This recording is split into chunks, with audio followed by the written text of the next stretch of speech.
चलिए आज हम लोग हिस्ट्री स्टार्ट से पढ़ेंगे। आर्ट्स एंड बीपीएससी का लिए स्टार्ट करते हैं हिस्ट्री। अतीत के अध्ययन को इतिहास कहते हैं। अतीत के अध्ययन को क्या कहते हैं? इतिहास, हिस्ट्री कहते हैं।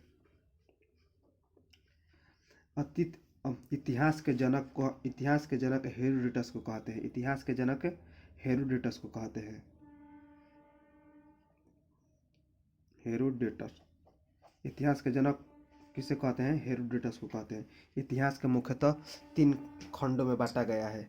इतिहास के मुख्यतः कितने खंडों में बांटा गया है? 3 खंडों में बांटा गया है। चलिए यहीं से हमारा संपूर्ण इतिहास शुरू होता है। इतिहास के मुख्यतः 3 खंडों में बांटा गया है। पहला प्राग ऐतिहासिक काल। दूसरा आध ऐतिहासिक काल।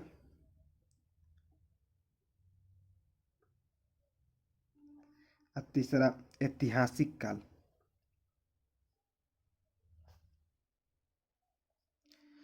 पहला प्राग ऐतिहासिक काल, दूसरा आधे ऐतिहासिक काल, तीसरा ऐतिहासिक काल। प्राग ऐतिहासिक काल हमारा 4 भागों में बांटा गया है। प्राग ऐतिहासिक काल हमारा 4 भागों में बांटा गया है। पहला पूर्ण पाषाण काल, पूरा पाषाण काल। दूसरा हमारा मध्य पाषाण काल। और तीसरा हमारा नव पाषाण काल। और चौथा हमारा ताम्र पाषाण काल। प्रागैतिहासिक कितने भागों में बांटा गया है? पूरा 4 भागों में बांटा गया है। प्रागैतिहासिक कितने भागों में बांटा गया है? 4 भागों में बांटा गया है। कौन कौन? पूरा पाषाण काल, मध्य पाषाण काल, नव पाषाण काल, ताम्र पाषाण काल। इतिहास के अध्ययन को क्या कहते हैं? हिस्टोरी कहते हैं। अतीत के अध्ययन को हिस्टोरी कहते हैं। हिस्टोरी के जनक या पिता किसे कहते हैं? हेरोडोटस को कहते हैं। इतिहास के मुख्यतः कितने खंडों में बांटा गया है? 3 खंडों में बांटा गया है। जो पहला प्राग ऐतिहासिक काल, दूसरा आधे ऐतिहासिक काल, तीसरा ऐतिहासिक काल। प्राग ऐतिहासिक काल मुख्यतः 4 भागों में बांटा गया है। कौन कौन? पूरा पाषाण काल, मध्य पाषाण काल, नव पाषाण काल, ताम्र पाषाण काल। अब आधे ऐतिहासिक को देखेंगे। आधे ऐतिहासिक मुख्यतः 3 भागों में बांटा गया है। आधे ऐतिहासिक मुख्यतः कितने भागों में बांटा गया है? 3 भागों में बांटा गया है। जैसे पहला होगा हमारा क्या? सिंधु सभ्यता। पहला हमारा सिंधु सभ्यता। दूसरा हमारा कांस्य सभ्यता। तीसरा का हमारा हड़प्पा सभ्यता। आधे ऐतिहासिक को कितने भागों में बांटा गया है? पहला सिंधु सभ्यता, दूसरा का हमारा कांस्य सभ्यता, तीसरा का हमारा हड़प्पा सभ्यता। आधे ऐतिहासिक को कितने भागों में बांटा गया है? 3 भागों में बांटा गया है। पहला हमारा सिंधु सभ्यता, दूसरा हमारा कांस्य सभ्यता, तीसरा हमारा हड़प्पा सभ्यता। अब हम देखते हैं हमारा ऐतिहासिक काल। और ऐतिहासिक काल को हम कितने भागों में बांटते हैं? यहाँ पर लिख रहे हैं ऐतिहासिक काल, 3rd नंबर। ऐतिहासिक काल को मुख्यतः हम 6 भागों में बांटे हैं। ऐतिहासिक काल को मुख्यतः हम 5 भागों में बांटे हैं। पहला हमारा क्या हो जाएगा? प्राचीन काल। पहला हमारा प्राचीन काल, दूसरा हमारा मध्यकाल, तीसरा हमारा आधुनिक काल, और चौथा हमारा नेहरू काल, और 5वां हमारा विश्व। ऐसे में हम पूरा यहाँ से पहले हम स्टार्ट करेंगे। और यहाँ से हर लोग स्टार्ट करता है, हम यहाँ से स्टार्ट करेंगे। इसी में हमारा प्राचीन काल आता है, जिसमें से सबसे अधिक क्वेश्चन बनता है। इसी में हमारा मध्य काल आता है, इसी में आधुनिक काल आता है, इसमें हमारा नेहरू काल आता है, इसी में हमारा पूरा विश्व आता है। यहाँ पर जाकर हमारा इतिहास जाकर ख़त्म होगा। और इसी को हम पार्ट बाई पार्ट बाट पढ़ेंगे। तो पहला हम इतिहास स्टार्ट करते हैं प्राग ऐतिहासिक काल से। प्राग ऐतिहासिक काल से स्टार्ट करेंगे तो हमारा पहला स्टार्ट होगा हमारा पूर्व पाषाण काल। चलते हैं हम अपना पहला इतिहास को पहला चैप्टर स्टार्ट करते हैं प्राग ऐतिहासिक काल। प्राग ऐतिहासिक काल। प्राग ऐतिहासिक काल, प्राग ऐतिहासिक काल से स्टार्ट करते हैं। इसमें यहीं से हम लोग स्टार्ट करते हैं।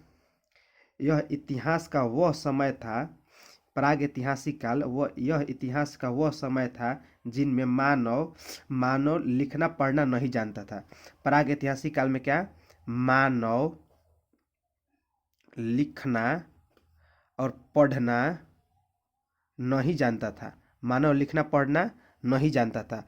यह प्राग ऐतिहासिक काल का मानव का सबसे स्टार्टिंग समय था जिसमें मानव क्या, लिखना पढ़ना नहीं जानता था। इसकी जानकारी केवल हमारे पुरातात्विक साक्ष्य से मिलती है। प्राग ऐतिहासिक की जानकारी हमारे केवल क्या से मिलती है, पुरातात्विक साक्ष्य। पुरातात्विक साक्ष्य मतलब जैसे पुराना वस्तु से मिलती है। पुरातात्विक साक्ष्य से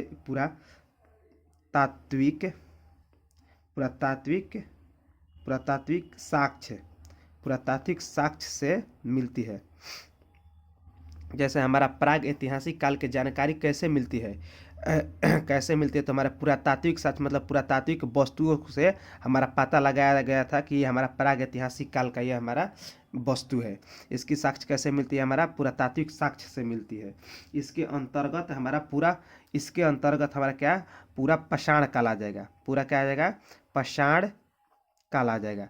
पूरा हमारा पाषाण काल आ जाएगा इसके अंतर्गत। तो पाषाण काल कितने भागों में बांटा गया है, 4 भागों में बांटा गया है। कौन कौन, पूरा पाषाण काल, मध्य पाषाण काल, नव पाषाण काल, एक होता है क्या, ताम्र पाषाण काल। इसी को हम अच्छा से पढ़ेंगे। पाषाण काल को कितने भागों में बांटा गया है, 4 भागों में। पूरा पाषाण काल, मध्य पाषाण काल, नव पाषाण काल, ताम्र पाषाण काल। प्राग ऐतिहासिक काल, प्राग ऐतिहासिक काल में केवल मानव पढ़ना लिखना नहीं जानता था। प्राग ऐतिहासिक काल के पुराना वस्तुओं से पता लगाया गया कि यह प्राग ऐतिहासिक काल का है। प्राग ऐतिहासिक काल में हमारा पाषाण काल, पूरा पाषाण काल आ जाता है। पूरा पाषाण काल में पहला हमारा पाषाण काल, पूरा पाषाण काल, मध्य पाषाण काल, नव पाषाण काल और हमारा ताम्र पाषाण काल। तो हम पूरा पाषाण काल से पढ़ेंगे। चलिए हम यहाँ पाषाण काल से स्टार्ट कर रहे हैं। हम यहाँ पाषाण काल से स्टार्ट कर रहे हैं।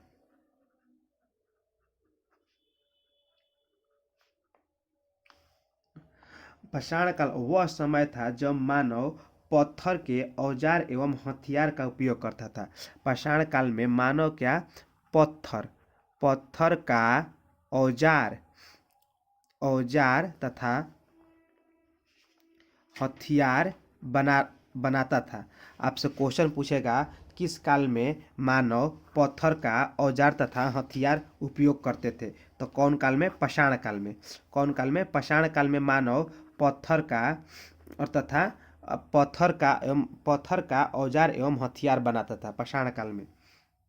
और पाषाण जिसे पत्थर का हथियार बनाता था उसी को हम क्या कहते हैं, पाषाण काल कहते हैं। पाषाण काल का अर्थ ही होता है कि पत्थर का औजार एवं हथियार बनाना, पाषाण काल का। पाषाण काल में मानव पत्थर का औजार एवं हथियार बनाता था। और पाषाण काल को मुख्यतः हम 4 भागों में बांटेंगे। पाषाण काल को मुख्यतः हम 4 भागों में बांटेंगे। पहला हमारा हो जाएगा कौन, पूरा पाषाण काल।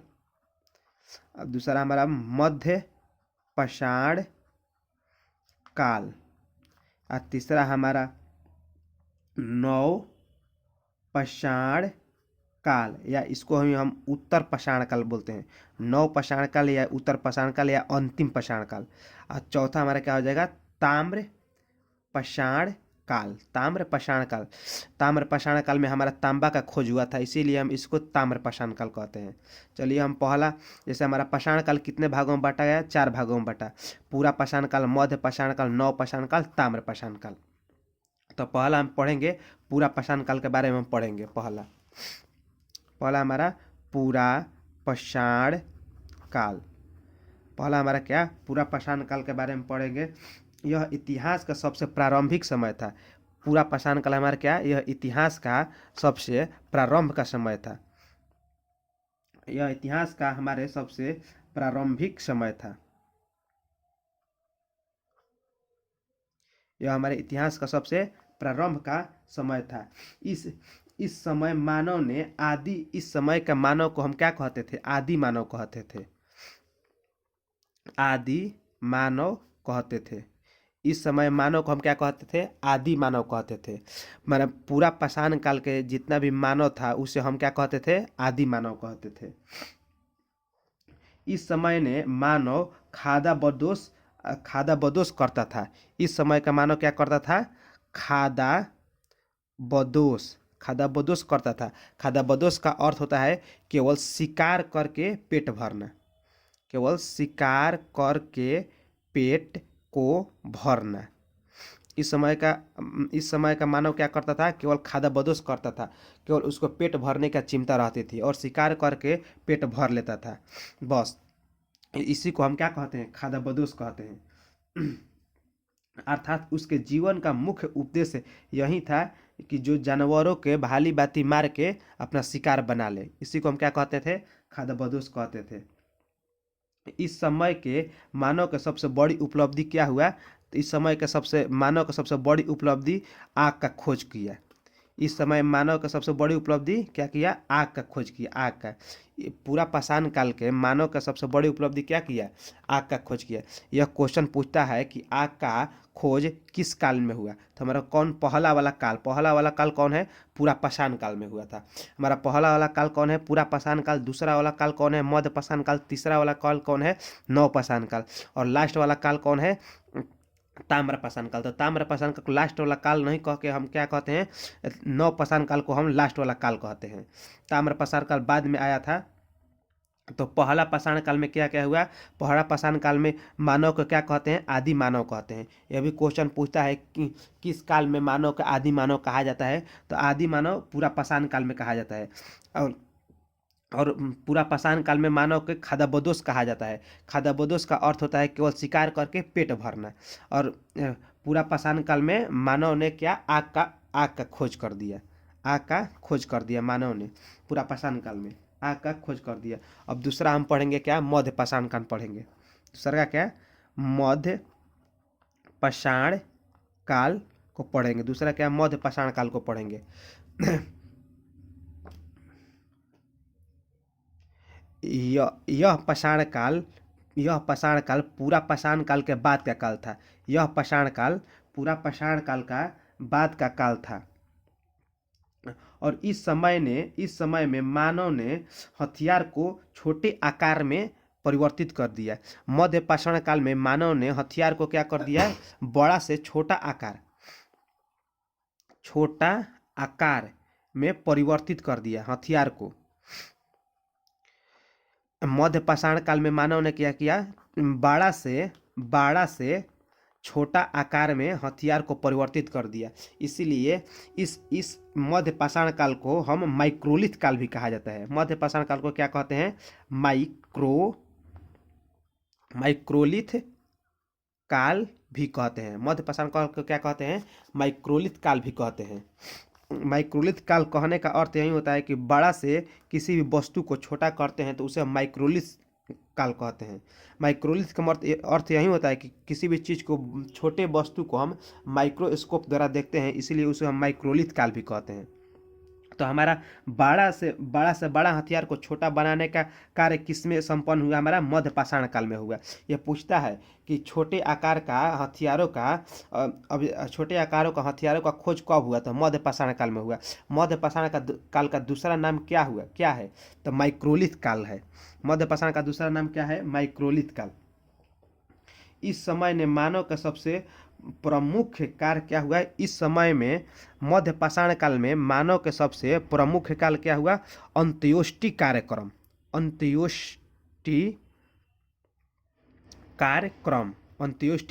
हुआ। मध्य पाषाण काल में मानव का सबसे बड़ी उपलब्धि क्या हुआ? अंत्योष्टि कार्यक्रम। अंत्योष्टि कार्यक्रम का अर्थ होता है कि जो हमारे व्यक्ति मर जाते हैं मानव, उसे हम दफनाते हैं, उसे ही हम क्या कहते हैं? अंत्योष्टि कार्यक्रम कहते हैं। दफनाना या जलाना। दफनाना या जलाना। पहला वाला पूरा पाषाण काल में जो भी अपने व्यक्ति मर जाता था उसी को मार कर खा जाता था। और उसी को छोड़ के यहाँ मध्य पाषाण काल में आया। तो मध्य पाषाण काल में आते ही आदि मानव ने अपने मानव को क्या किया, जलाना शुरू कर दिया, जलाना या दफनाना शुरू कर दिया। इसी को हम क्या कहते हैं, अंत्योष्टि कार्यक्रम। तो अब पूछता है क्वेश्चन कि अंत्योष्टि कार्यक्रम किस काल में प्रारंभ हुआ। तो मध्य पाषाण काल में क्या अंत्योष्टि कार्यक्रम प्रारंभ हुआ। अंत्योष्टि का अर्थ ही होता है कि दफनाना या जलाना। अंत्योष्टि मतलब अंतिम संस्कार करना। अब हम तीसरा पढ़ेंगे, नव पाषाण काल पढ़ेंगे। तीसरा नव पाषाण काल पढ़ेंगे। अब तीसरा का हम पढ़ेंगे क्या, नव पाषाण काल।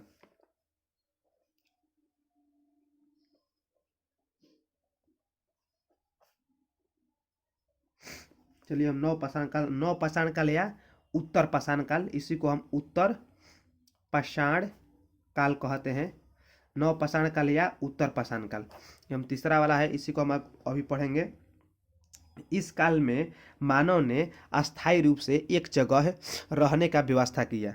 इस काल में मानव ने अस्थायी रूप से एक जगह अस्थायी रूप से एक जगह रहने का व्यवस्था किया या झोपड़ी बनाने का शुरुआत किया।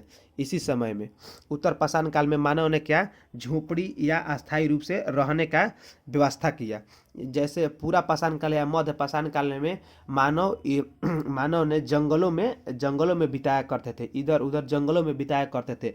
लेकिन जब नव पाषाण काल में मानव आया तो अस्थायी रूप से एक जगह रहने का प्रयास किया। और ये भी पूछता है कि अस्थायी रूप से एक जगह रहने का प्रयास मानव ने किस काल में किया। तो नव पाषाण काल में अस्थायी रूप से बसने का प्रयास किया और इस काल में एक अपना आवास बनाया। आवास मतलब घर बनाना शुरू किया। तो पूछेगा किस काल में मानव ने अपना आवास बनाना शुरू कर दिया था। तो नव पाषाण काल में मानव ने अपना क्या, आवास बनाना शुरू कर दिया था। साथ ही इसी काल में मानव ने कृषि तथा पशुपालन की शुरुआत की थी। इसी काल में मानव ने क्या, कृषि तथा पशुपालन की शुरुआत की थी। इसी काल में नव पाषाण काल में मानव ने क्या, कृषि तथा पशुपालन की शुरुआत की थी। अभी पूछता है कि किस काल में मानव ने कृषि तथा पशुपालन की शुरुआत की थी। तो नव पाषाण काल में हमारे मानव ने कृषि तथा पशुपालन की शुरुआत की थी, नव पाषाण काल में। और इसी काल में हमारा क्या, नव पाषाण काल में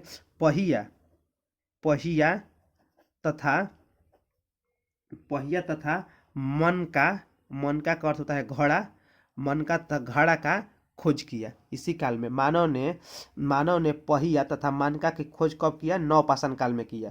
जब लोग वो कृषि करने लगे तो अनाज को ले जाना था, तो अनाज को ले जाने के लिए मनका का आविष्कार कर दिया। और मनका को ले जाने के लिए बड़ा मनका को ले जाने के लिए उसके नीचे पहिया का आविष्कार कर दिया। तो आपसे पूछेगा कि पहिया तथा मनका का आविष्कार किस काल में हुआ था। तो नव पाषाण काल या उत्तर पाषाण काल में पहिया तथा मनका का आविष्कार हुआ। अब यहाँ पर हमारा नव पाषाण काल खत्म होता है। अब आगे हम चलते हैं, आगे पढ़ेंगे। आगे हम नोट में पढ़ेंगे कि मानव ने खेती का शुरुआत कब से किया और कहाँ किया। सबसे पहले मानव ने खेती का शुरुआत 7000 ईसा पूर्व पहले पूर्वी पाकिस्तान में किया था। कहाँ, पूर्वी पाकिस्तान में किया था। मानव ने सबसे पहले खेती का शुरुआत कहाँ किया था, पूर्वी पाकिस्तान में किया था। 7000 ईसा पूर्व पहले पूर्वी पाकिस्तान में किया था। सुलेमान एवं किरथर पहाड़ी के बीच किया था।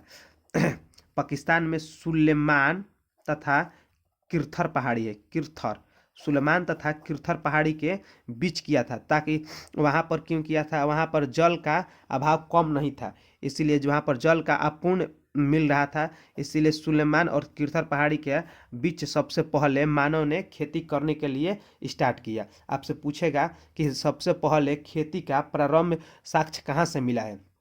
तो पूर्वी पाकिस्तान से मिला है, सुलेमान एवं किरथर पहाड़ी के बीच से मिला है। कितने ईस्वी पहले कृषि का शुरुआत कब से हुआ, कितने ईस्वी पहले, तो 7000 ईसा पूर्व पहले कृषि का स्टार्ट हो गया था, प्रारंभ हो गया था। और यह भी पूछेगा कि मानव ने सबसे पहले किस चीज़ का सबसे पहले खेती किया? तो किस चीज़ का किया? कृषि का। कृषि में किस चीज़ का किया? गेहूं का। गेहूं तथा जौ का किया। गेहूं तथा जौ का किया। सब आपसे पूछेगा मानव ने सबसे पहले किस चीज़ का खेती किया? तो गेहूं तथा जौ का किया। यह भी पूछेगा कि यह भी पूछेगा कि 7000 ईसा पूर्व पहले मानव ने किस चीज़ का खेती किया था? तो गेहूं तथा जौ का खेती किया था। ये भी पूछा कि मानव द्वारा पाला गया पहला पशु कौन था? तो कौन था? कुत्ता था। मानव द्वारा पाला गया पहला पशु कौन था? पालतू पशु कौन था? तो कुत्ता था। अब हम लास्ट का पाषाण काल पढ़ते हैं, जो ताम्र पाषाण काल था। ताम्र पाषाण काल। ताम्र पाषाण काल। ताम्र पाषाण काल, यह पाषाण काल का अंतिम का समय था। यह पाषाण काल का क्या? अंतिम का समय था। यह पाषाण काल का क्या? अंतिम का समय था। और इस समय सबसे बड़ा उपलब्धि क्या? तांबा का खोज हुआ। इस समय सबसे बड़ा उपलब्धि क्या? तांबा का खोज हुआ। इसीलिए इसका नाम क्या रखा गया? ताम्र पाषाण काल रखा गया। इस समय सबसे बड़ा उपलब्धि क्या? तांबा का खोज हुआ, इसीलिए इसका नाम क्या रखा गया? ताम्र पाषाण काल रखा गया। जिस कारण औद्योगिकीकरण की शुरुआत यहीं से शुरू हुआ। और जिस कारण औद्योगिकीकरण मतलब मशीन वशीन जितना भी था वो बनने का शुरुआत यहीं से शुरू हुआ। औद्योगिकीकरण का शुरुआत बहुत तेजी से हुआ। इसी औद्योगिकीकरण का विकास हमें सिंधु सभ्यता में जाकर देखने को मिलेगा। इसी औद्योगिकरण का शुरुआत हमारे कहाँ? सिंधु सभ्यता में जाकर देखने को मिलेगा। अब यहाँ से हमारा यहाँ से प्राग ऐतिहासिक खत्म होता है। अब हम दूसरा पढ़ेंगे क्या? आध ऐतिहासिक पढ़ेंगे। चलिए दूसरा स्टार्ट करते हैं। आध ऐतिहासिक। आध ऐतिहासिक। आध ऐतिहासिक। दूसरा क्या? आध ऐतिहासिक। इस काल में मानव द्वारा लिखी गई लिपि को पढ़ा जा सकता था। पहले हम प्राग ऐतिहासिक में क्या बोले थे? उस काल में मानव द्वारा लिखी गई को लिखना या पढ़ना उस समय में मानव नहीं जानता था। लेकिन इस समय मानव लिख सकता था, लेकिन लिखे गए राइटिंगों को अभी के मानव हम लोग पढ़ नहीं सकते थे। इस समय के मानव क्या? लिखना पढ़ना जानते थे। इस समय के मानव लिखना और पढ़ना जानते थे। पर आध ऐतिहासिक के मानव क्या? लिखना और पढ़ना जानते थे। आध ऐतिहासिक के मानव क्या? लिखना पढ़ना जानते थे। लेकिन इस समय में हम लोग उनके राइटिंगों को हम लोग नहीं पढ़ सके। आध ऐतिहासिक काल में, इस काल में मानव द्वारा लिखे गए लिपि को हम लोग अभी पढ़ नहीं सके हैं। इसकी भी जानकारी हमें पुरातात्विक साक्ष्य से मिली है। मतलब कि पुराना वस्तु से इस काल के हमें जानकारी मिली है। आधि ऐतिहासिक काल की जानकारी क्या? पुरातात्विक साक्ष्य, अर्थात कि पुराना वस्तु से ही हम पता लगाए हैं कि ये वस्तु हमारा आधि ऐतिहासिक काल की है। चलिए आगे पढ़ते हैं। इसका आगे पढ़ते हैं।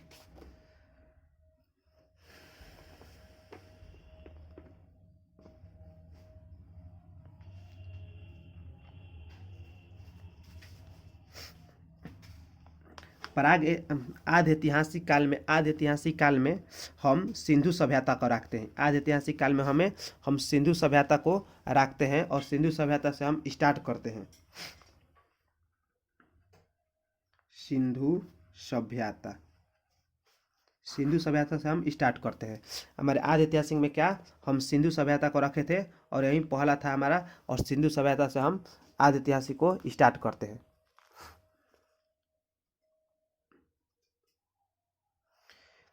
यह सभ्यता सिंधु नदी के तट पर थी। सिंधु सभ्यता किस नदी के तट पर थी? सिंधु नदी के तट पर थी। सिंधु सभ्यता किस नदी के तट पर थी? सिंधु नदी के तट पर थी। सिंधु सभ्यता किस नदी के तट पर थी?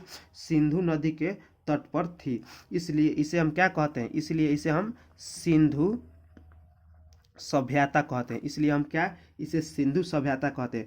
इसकी जानकारी के लिए पहली खुदाई कहाँ पर हुई थी? सिंधु सभ्यता की जानकारी के लिए पहली खुदाई कहाँ हुई थी? हड़प्पा में हुई थी। सिंधु सभ्यता के जानकारी के लिए पहली खुदाई कहाँ हुई थी? हड़प्पा, हड़प्पा में हुई थी। सिंधु सभ्यता की जानकारी के लिए पहली खुदाई कहाँ हुई थी? हड़प्पा में हुई थी। इससे इसे हड़प्पा सभ्यता भी कहा जाता है, इसीलिए इसे क्या, हड़प्पा सभ्यता भी कहा जाता है।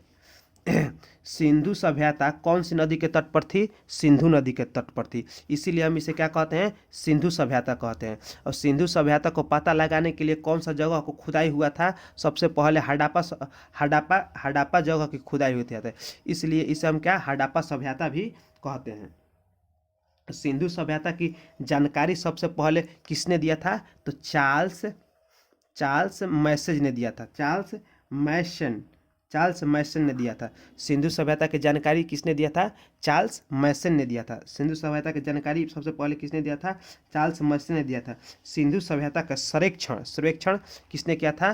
कनिंघम ने किया था। सिंधु सभ्यता का सर्वेक्षण किसने किया था? James Cunningham. सिंधु सभ्यता के सर्वेक्षण मतलब कि जांच पड़ताल कि यह वस्तु किस काल की है और कहाँ रखी गई है, कौन कहाँ पर है, किसने किया था? जेम्स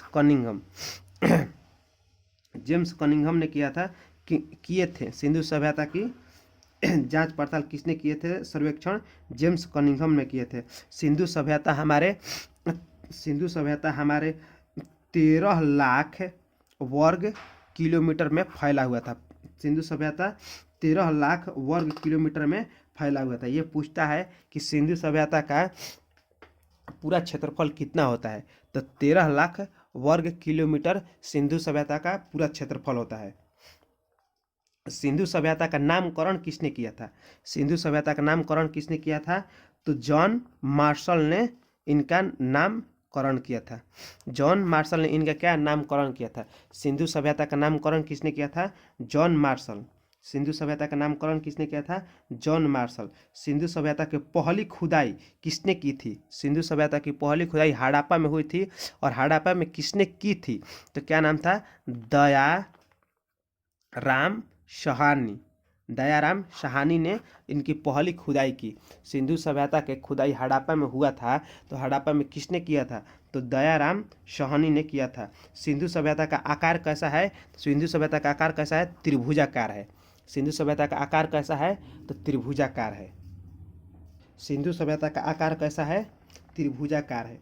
सिंधु सभ्यता विश्व की सबसे पहली शहरी सभ्यता थी। सिंधु सभ्यता विश्व के पहली शहरी सभ्यता थी। सिंधु सभ्यता विश्व के सबसे पहली शहरी सभ्यता थी। इसका विकास, सिंधु सभ्यता का विकास 2500 ईसा पूर्व से लेकर 2500 BC से लेके 1750 BC तक रहा। इनका विकास 2500 BC से लेकर 1750 BC तक रहा। ईसा पूर्व में हर टाइम हमारा पीछा चलता है। ईसा पूर्व में हमारा हर टाइम पीछा चलता है। 2500 से 1750 तक चलता है। 2500 है तो 1750 पीछे की ओर चलता है ईसा पूर्व में। ईसा पूर्व के बाद हम आएंगे तो हमारा क्या काल आगे की ओर चलने लगेगा। अब हम देखते हैं हमारा सिंधु सभ्यता के सबसे प्रमुख शहर है। सिंधु सभ्यता का हमारा सबसे प्रमुख शहर, तो उत्तर में इसका मांडा। उत्तर में क्या नाम है? सिंधु सभ्यता का शहर मांडा, चिनाब नदी के तट पर। उत्तर में क्या? मांडा, चिनाब नदी के तट पर। और पूर्व में क्या? आलमगीरपुर। पूर्व में क्या? आलमगीरपुर, हिंडन नदी के तट पर। और हमारा दक्षिण में क्या? दायमाबाद। दक्षिण में क्या? दायमाबाद, प्रावरा नदी के तट पर। दक्षिण में क्या? दायमाबाद, प्रावरा नदी के तट पर। और पश्चिम में क्या? सुतका गेंडोर। पश्चिम में क्या? सुतका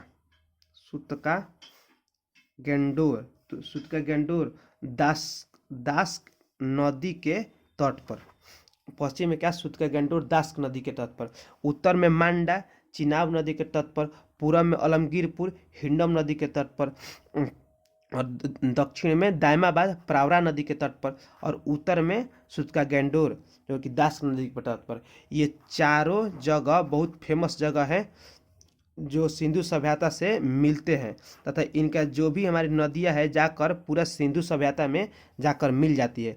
ये चारों नदियां, दास की नदी, चिनाब नदी, हिंडन नदी, हमारा प्रावरा नदी।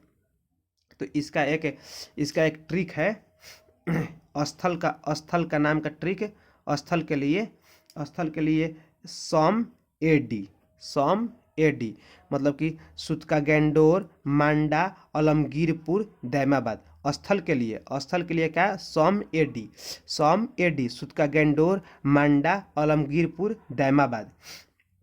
और नदी के लिए डच है पर, डच है पर, डच है पर, डच है पर, डच है पर, डच है पर। द से दास नदी, च से चिनाब नदी, ह से हिंडन नदी, प से प्रावरा नदी। नदी का क्या ट्रिक है? डच है पर। द से दास नदी, च से चिनाब नदी, ह से हिंडन नदी, प से प्रावरा नदी। चलिए आगे देखते हैं इसका, यहीं पर देख लेते हैं। उत्तर में हमारा क्या उत्तर पश्चिम से देख रहे हैं, पूरब पश्चिम। पश्चिम में क्या है? हमारा सुतका गैंडोर कहाँ है? हमारा पाकिस्तान में है। कहाँ है हमारा सुतका गैंडोर? कहाँ है? पाकिस्तान में। सुतका गैंडोर कहाँ है? पाकिस्तान में, जो कि हमारा दास नदी के तट पर स्थित है। और उत्तर में हमारा क्या है? मांडा। उत्तर में हमारा क्या है?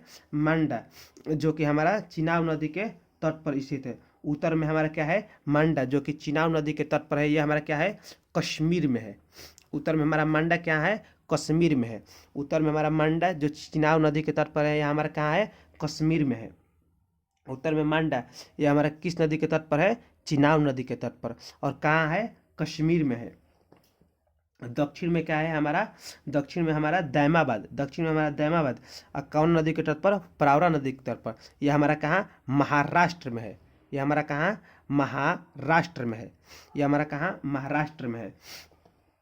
दक्षिण में कहाँ है? दैमाबाद, जो हमारा यह कहाँ? महाराष्ट्र में है। और पूर्वी में कहाँ? पूर्वी में हमारा आलमगीरपुर। पूर्वी में कहाँ हमारा? आलमगीरपुर कौन कौन सा जगह पर स्थित है? उत्तर प्रदेश, यानी कि यूपी में स्थित है। आलमगीरपुर कहाँ है? यूपी में स्थित है। चलिए अब सिंधु सभ्यता को पढ़ेंगे।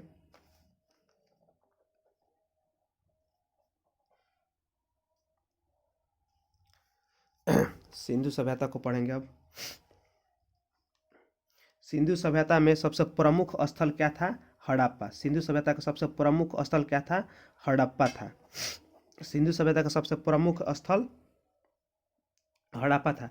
इसकी खुदाई सबसे पहले किसने की थे? सबसे पहले पूछेगा कौन सा स्थान की खुदाई हुई थी, तो हड़प्पा के स्थान की खुदाई हुई थी। तथा सबसे पहले किसने की थी, तो कौन किए थे? आपको पीछे हम बता दिए हैं, दया राम सहानी ने इनकी खुदाई की थी। हड़प्पा सभ्यता की सबसे पहले खुदाई किसने की थी? तो दयाराम सहानी ने की थी। यह हड़प्पा किस नदी के तट पर स्थित है? और यह 1921 में खुदाई हुई थी। कब हुई थी हड़प्पा? 1921 में खुदाई हुई थी। हड़प्पा हमारा राबी नदी के तट पर स्थित है। हमारा हड़प्पा राबी नदी के तट पर स्थित है, जो पाकिस्तान के माउंट गोमरी जिला में पड़ता है। हड़प्पा कहाँ पड़ता है? पाकिस्तान के माउंट गोमरी जिला में पड़ता है। सिंधु सभ्यता का प्रमुख स्थल हमारा हड़प्पा के सबसे पहले खुदाई किसने की थी? दयाराम साहनी। कब किया था? 1921 ईस्वी में। हड़प्पा सभ्यता हमारा किस नदी के तट पर स्थित है? रवि नदी के तट पर। हड़प्पा सभ्यता हमारा किस नदी के तट पर स्थित है? रवि नदी के तट पर स्थित है। मतलब कि हड़प्पा सभ्यता हमारा रवि नदी के किनारे स्थित है। और रावी नदी हड़प्पा सभ्यता पाकिस्तान के माउंट गोमरी जिला में स्थित है। हड़प्पा सभ्यता पाकिस्तान के माउंट गोमरी जिला में स्थित है। जब दयाराम साहनी यहाँ की खुदाई कर रहे थे, तब जो हमारा पूरा सात्विक साक्ष्य मिला, जो हम आपको अभी बता रहे हैं। पहला यहाँ से हमारा क्या, कुम्हार का चाक मिला। क्या, कुम्हार का चाक, चाक जो गोल होता है, कुम्हार का सबसे पहला हमारा क्या यहाँ से मिला, कुम्हार का चाक मिला। तो आपसे पूछेगा कि कुम्हार का चाक किस सभ्यता से मिला है या किस स्थल से मिला है, तो हड़प्पा के स्थल से मिला है कुम्हार का चाक। यहाँ से दूसरा नंबर हमारा क्या मिला, अन्नागार मिला। अन्नागार, जो हमारा अन्नागार का मतलब जो इसमें हम अन्न रखते हैं, चावल रखते हैं, बड़ा गोदाम जिसे बोलते हैं, यहाँ सबसे बड़ा गोदाम मिला। फिर तीसरा नंबर यहाँ हमारा श्रमिक आवास मिला। श्रमिक आवास मतलब सोने या बैठने या आराम करने का घर, श्रमिक आवास मिला। जो पंडित का होता है श्रमिक आवास, साधु का श्रमिक आवास होता है, यहाँ हमारा क्या, श्रमिक आवास मिला। तीसरा नंबर हमारा क्या मिला, श्रमिक आवास मिला। और चौथा नंबर हमारा हड़प्पा से क्या मिला, चौथा नंबर हमारा मातृ देवी का मूर्ति मिला। मातृ देवी का मूर्ति मिला। चौथा नंबर हमारा क्या मिला, मातृ देवी का मूर्ति, अर्थात कि अपने माता का मूर्ति मिला, अपने माता का मूर्ति मिला। इस हड़प्पा सभ्यता में मातृ देवी का पूजा होता था, मातृ देवी का पूजा होता था हड़प्पा सभ्यता में। और पांचवा नंबर में हमारा मिला लकड़ी का ओखली मिला।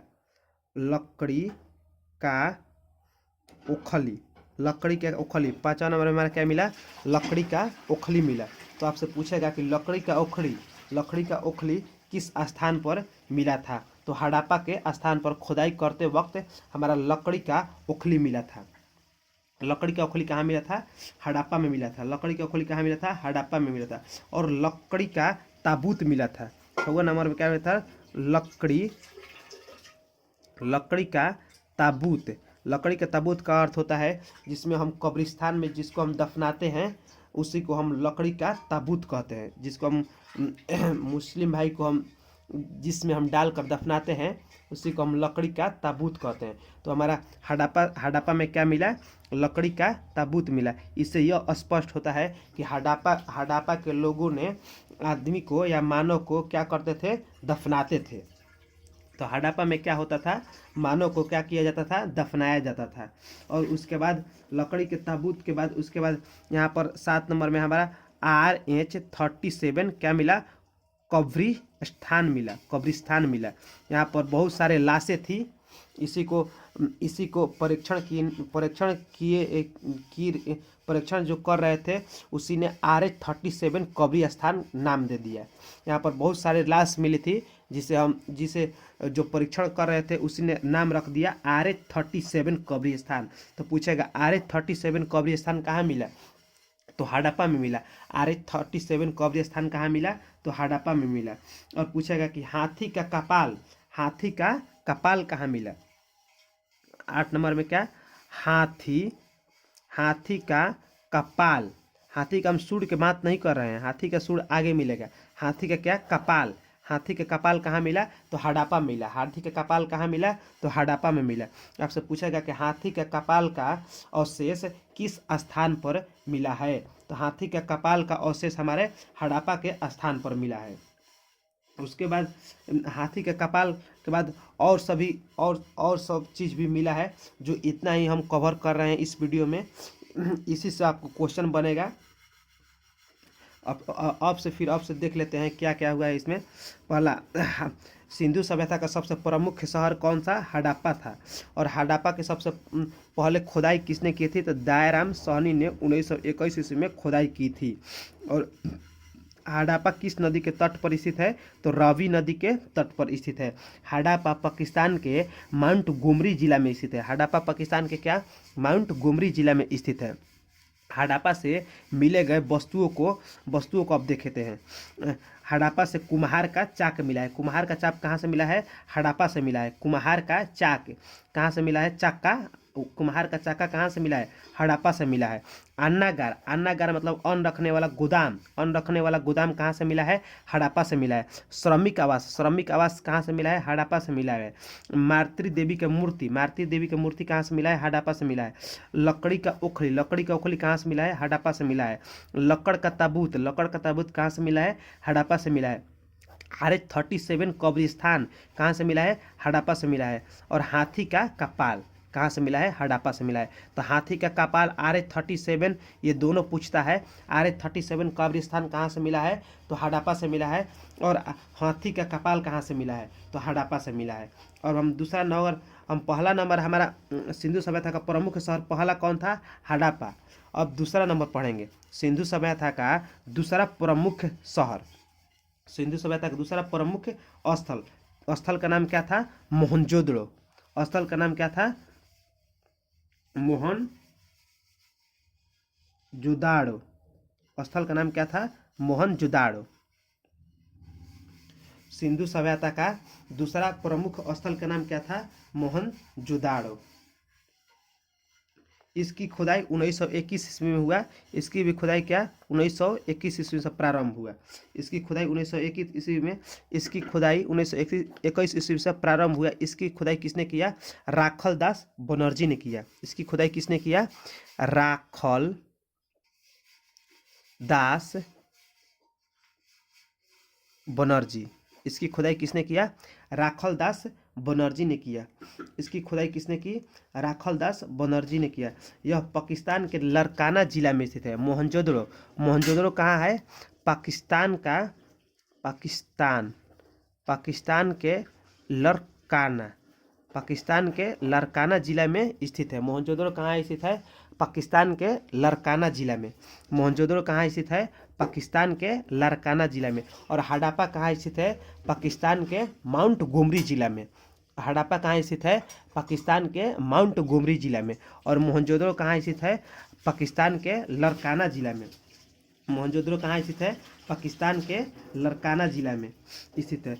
और यह मोहनजोदड़ो सिंधु नदी के तट पर स्थित है। मोहनजोदड़ो कौन सी नदी के तट पर स्थित है? सिंधु नदी के तट पर स्थित है। मोहनजोदड़ो कौन सी नदी के तट पर स्थित है? सिंधु नदी के तट पर स्थित है।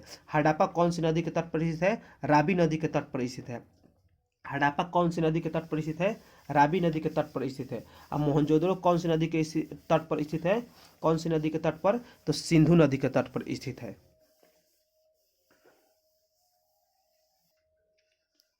सिंधु सभ्यता का सबसे बड़ा शहर कौन था?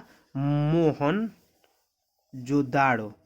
आपसे पूछेगा शसिंधु सभ्यता का सबसे बड़ा शहर कौन था? सिंधु सभ्यता का सबसे बड़ा शहर कौन था? मोहनजोदाड़ो था। सिंधु सभ्यता का सबसे बड़ा शहर कौन था? मोहनजोदाड़ो। सिंधु सभ्यता का सबसे बड़ा शहर कौन था? मोहनजोदाड़ो था। यहाँ से मृतकों का एक बहुत बड़ा टीला मिला। यहाँ से क्या? मृतकों मतलब मरे हुए व्यक्ति का सबसे बड़ा टीला मिला। यहाँ से मृतकों का सबसे बड़ा टीला मिला, इसीलिए इसे हम, यहाँ से मृतकों का सबसे बड़ा टीला मिला, इसलिए हम इसे मोहनजोदड़ो कहते हैं। इसे मृतकों का टीला भी कहते हैं। मोहनजोदड़ो को क्या कहते हैं? मृतकों का टीला। आपसे पूछेगा क्वेश्चन में कि मृतकों का टीला किसे कहते हैं, तो किसे कहते हैं? मोहनजोदड़ो को कहते हैं। मृतकों का टीला किसे कहते हैं? मोहनजोदड़ो को कहते हैं। यहाँ पर बहुत सारा लाश मिला था, इसलिए इसका नाम क्या हो गया? मृतकों का टीला। यहाँ पर बहुत सारा लाश मिला था, जानवर, आदमी, ढेर कोई का यहाँ पर लाश मिला था, इसलिए इसे हम क्या कह दिए? मृतकों का टीला कह दिए। मोहनजोदड़ो से भी हमारा निम्नलिखित वस्तुएं भी मिली थी। चलिए जितने भी हम वस्तुएं मिल रही हैं यहाँ से भी हम देख लेते हैं। यहाँ पुरोहित आवास मिला था। क्या? पुरोहित आवास। पुरोहित आवास का अर्थ होता है जो कोई भी व्यक्ति आने वाला है उसके लिए एक गेस्ट हाउस रहता है, उसे ही हम पुरोहित आवास कहते हैं। यहाँ पर क्या मिला था? एक गेस्ट हाउस, सबसे बड़ा गेस्ट हाउस मिला था, जिसे हम पुरोहित आवास कहते हैं। यहाँ घर में क्या मिला था? यहाँ घर में क्या मिला था? कुआं मिला था। मोहनजोदड़ो में क्या मिला था? घर में कुआं मिला था। मोहनजोदड़ो में क्या मिला था? घर में कुआं मिला था। और मोहनजोदड़ो में हम देख लेते हैं, यहाँ विशाल स्नागर मिला था। यहाँ क्या? विशाल स्नागर मतलब स्नान कुंड। यहाँ विशाल स्नानागर मिला था, अर्थात कि स्विमिंग पूल जिसे हम कहते हैं अभी के बोलचाल में, उसे हम क्या कहते हैं? Swimming pool. यहाँ पर विशाल स्नागर, नहाने वाला कुंड मिला था। आपसे पूछेगा कि विशाल अष्टनागर कहाँ मिला था, तो मोहनजोदड़ो में मिला था। विशाल अष्टनागर कहाँ मिला था, तो मोहनजोदड़ो में मिला था। यहाँ पर भी अन्नागार अन्नागार यहाँ पर भी मिला था, और अन्नागार हड़प्पा में भी मिला था। तो हड़प्पा का अन्नागार छोटा था, लेकिन सिंधु सभ्यता हड़प्पा का अन्नागार छोटा था, लेकिन मोहनजोदड़ो का अन्नागार क्या बड़ा था। मोहनजोदड़ो का अन्नागार क्या था, हड़प्पा का अन्नागार से बड़ा था। अन्नागार जैसे गोदाम। तो आपसे पूछेगा कि सबसे बड़ा अन्नागार कहाँ पर मिला था। सबसे बड़ा अन्नागार कहाँ पर मिला था, तो मोहनजोदड़ो में मिला था। सबसे बड़ा अन्नागार, सबसे बड़ा गोदाम गोदाम सबसे बड़ा गोदाम कहाँ मिला था, तो मोहनजोदड़ो में मिला था सबसे बड़ा गोदाम। यहाँ पर सबसे चौड़ी सड़क मिली थी। क्या यहाँ पर क्या सबसे चौड़ी सड़क सबसे चौड़ी क्या मिली थी, सड़क मिली थी। सड़क रोड। यहाँ पर सबसे चौड़ी क्या मिली थी, सड़क मिली थी। सबसे चौड़ी सड़क मिली थी। कहाँ पर आपसे पूछेगा कि सबसे चौड़ी सड़क कहाँ पर मिली थी, तो कहाँ पर मिली थी, मोहनजोदड़ो में मिली थी। सबसे चौड़ी सड़क कहाँ पर मिली थी, मोहनजोदड़ो में मिली थी। सबसे चौड़ी सड़क कहाँ मिली थी, मोहनजोदड़ो में मिली थी। और यहाँ पर एक सभागार मिला था। मोहनजोदड़ो में क्या मिला था, सभागार। मोहनजोदड़ो में क्या मिला था, सभागार, जिसमें हर कोई व्यक्ति का विचार होता था, जो अपने आके प्रस्तुत करे और अपना उपदेश दे। उसी को हम सभागार कहते हैं, जहाँ पर सब सभागार होता था। किसी ने गलती किया, किसी ने गलती नहीं किया, उसी को सब लेकर यहाँ पर हम सभागार में लोग आते थे। तो हमारा पूछेगा कि सभागार किस जगह पर मिला, तो मोहनजोदड़ो में मिला। सभागार कहाँ मिला, सिंधु सभ्यता का सबसे बड़ा शहर मोहनजोदड़ो में मिला सभागार। यहाँ पशुपति शिव का मूर्ति मिला। पशुपति क्या, शिव जी का यहाँ पर मूर्ति मिला। शिव जी का कहाँ, शिव जी का यहाँ पर मूर्ति मिला। मोहनजोदड़ो में क्या, शिव जी का मूर्ति मिला। मोहनजोदड़ो में शिव जी का मूर्ति मिला। पशुपति शिव का मूर्ति मिला मोहनजोदड़ो में।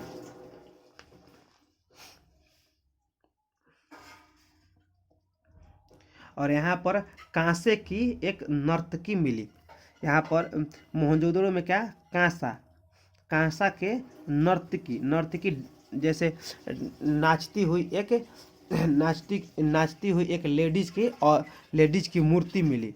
कांसे की क्या, नर्तकी मिली। यहाँ पर कांसा के नर्तकी। तो आपसे पूछेगा कि कांसा के नर्तकी कहाँ पर मिली थी, तो मोहनजोदड़ो में मिली थी। यहाँ पर तांबे का ढेर मिला था। क्या, मोहनजोदड़ो में क्या, तांबा का ढेर मिला था। मोहनजोदड़ो में एक जगह तांबा का ऐसे ही करके फेंका हुआ ढेर मिला था, खुदाई किया हुआ था। कांसा से पहले तांबा का आविष्कार हो गया था।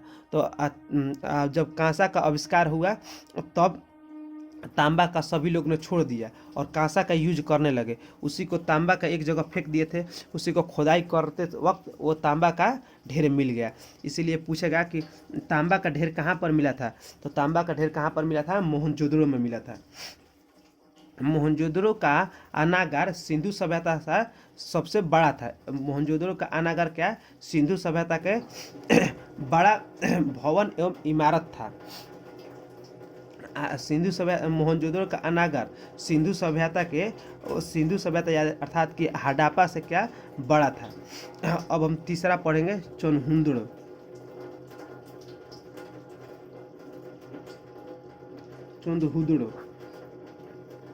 तीसरा हमारा स्थल क्या है, चोनहुदड़ो। इसकी खुदाई 1931 ईस्वी में हुआ। क्या, इसकी खुदाई कब हुआ, 1931 ईस्वी में।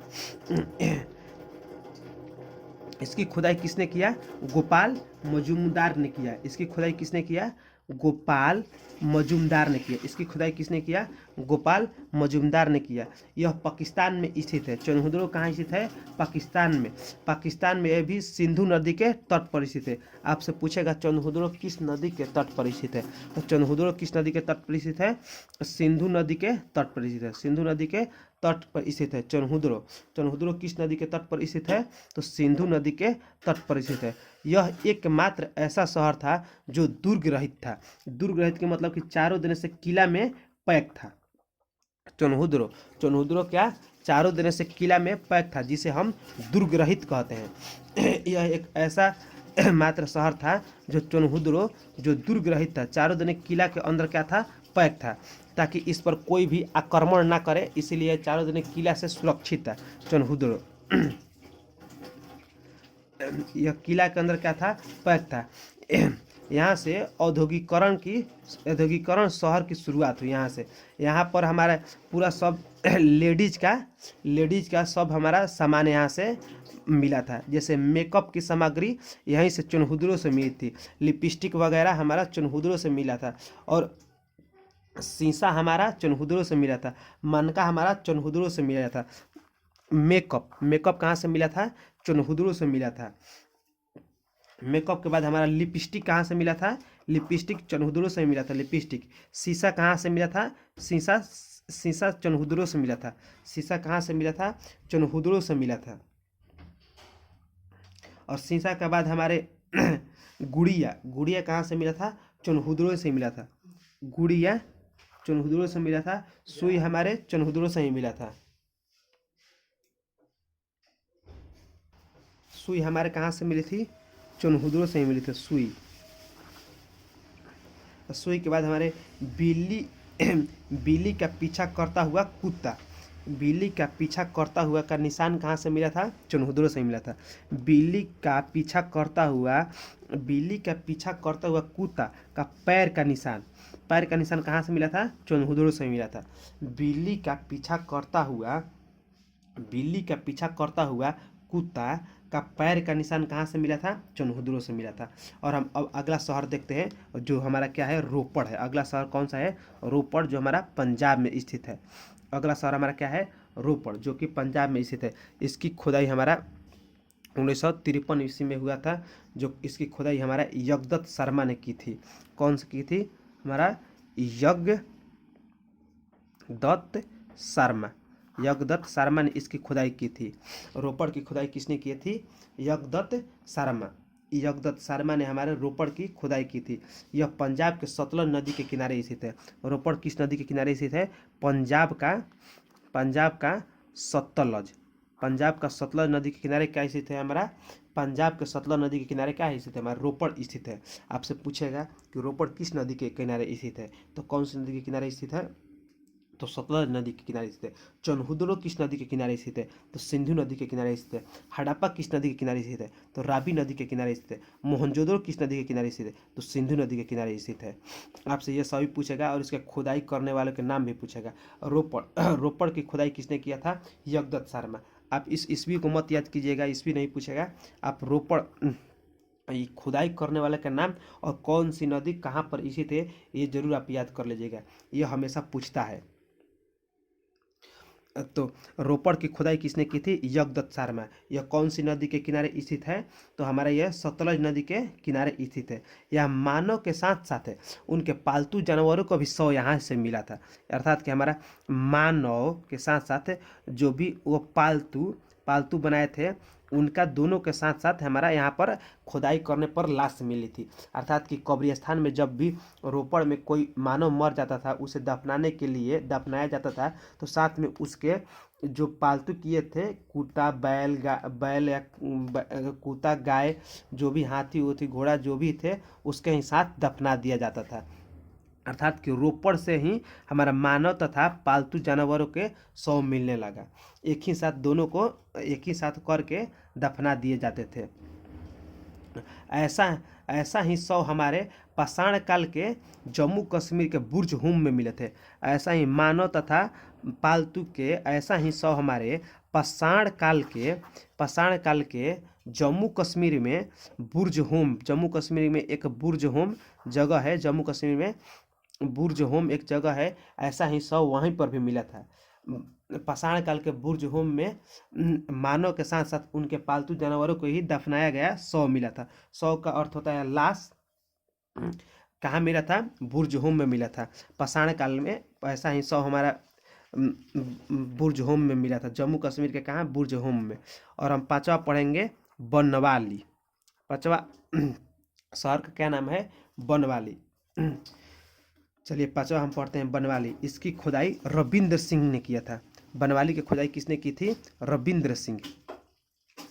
रविंद्र सिंह ने इसकी खुदाई रविंद्र सिंह ने की थी। बनवाली की खुदाई किसने की थी? रविंद्र सिंह ने किया था। यह हरियाणा में स्थित है। बनवाली कहाँ स्थित है? हरियाणा। बनवाली कहाँ स्थित है? हरियाणा में स्थित है। बनवाली कहाँ स्थित है? हरियाणा में स्थित है। बनवाली हमारे कहाँ स्थित है? हरियाणा में स्थित है। तथा इनकी खुदाई किसने की थी? रविंद्र सिंह ने इनकी खुदाई की थी। और इसके समीप रंगोई नदी इसके समीप कौन सी नदी है? रंगोई नदी। अर्थात कि बनवाली किस नदी के तट पर स्थित है? तो रंगोई नदी के तट पर स्थित है। रंगोई नदी के तट पर स्थित है। बनवाली कौन सी नदी के तट पर स्थित है? रंगोई नदी के तट पर स्थित है। बनवाली कौन सी नदी के तट पर स्थित है? रंगोई नदी के तट पर स्थित है। बनवाली को किसने खोदा था? रविंद्र सिंह ने। रविंद्र सिंह ने बनवाली क्या खुदाई की थी। बनवाली कहाँ पर स्थित है? हरियाणा में स्थित है। बनवाली कहाँ स्थित है? हरियाणा में स्थित है। बनवाली कौन सी नदी के तट पर स्थित है? तो रंगोई नदी के तट पर स्थित है। यहाँ का जल निकासी का व्यवस्था यहाँ पर नहीं मिला था। बनवाली बनवाली में जल निकासी जल निकासी का स्थान नहीं मिला था। अर्थात कि बनवाली के जो भी लोग रहते थे अपने घर में ही एक जल सोख्ता बनाए थे। जो भी हमारा खाने या पीने या धोने वाला जल निकलता था वो घर में ही एक जल सोख्ता बनाए थे। कुएं जैसा खानकर जल सोख्ता बनाए थे। तो जल की निकासी कहाँ पर नहीं थी? बनवाली में नहीं थी। नालियाँ कहाँ पर नहीं थी? बनवाली में नहीं थी। यहाँ पर नालियाँ नहीं मिलती। बनवाली में नालियाँ नहीं मिला था। बनवाली में कुछ नहीं बना था। बनवाली में कुछ नहीं बना था। बनवाली में बस सड़कें टेढ़ी मेढ़ी थी। बनवाली की सड़कें कैसे थी? टेढ़ी मेढ़ी थी। यहीं पर हम वीडियो को अंत कर रहे हैं। जय हिंद, जय भारत।